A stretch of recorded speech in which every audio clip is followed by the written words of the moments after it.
Let's talk about Arsenal. I've got a headline from the Telegraph, hopefully bring you in short a while. But Ramsdale seizes opportunity to post timely reminder for Arteta. It's becoming the main story around Arsenal, isn't it? Even after a League Cup win at Brentford, Martin.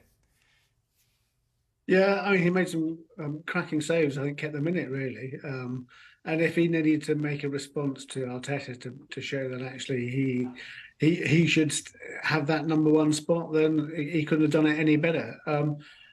Lots of Arsenal fans that I know are sort of bemused by what's happened with this particular situation with Raya and Ramsdale, because Ramsdale had such a great season last season, and you know, he may not be quite as good on the ball as Raya, but can he? I think there's a set expectation that long term they can't both be at the club together, and I'm sure this will just add to that.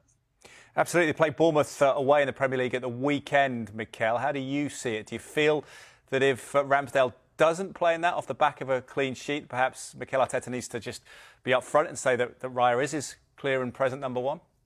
Oh, yeah, absolutely. I was about to say that. This is going to be the tale, really, isn't it? Because now he's used Ramsdale in that League Cup game, and there's at least kind of the semblance of some rotation. Well, once we get back, I suppose, what Arteta himself might describe privately as the real business of the Premier League, we'll see who he really favours here. Now, I suppose in all this, there is maybe some sort of kind of rationale that hasn't been too discussed yet, that with modern goalkeepers and how foot-based it is and how they're often kind of an 11th outfield player in that regard, it does maybe make more tactical logic to rotate in that sense.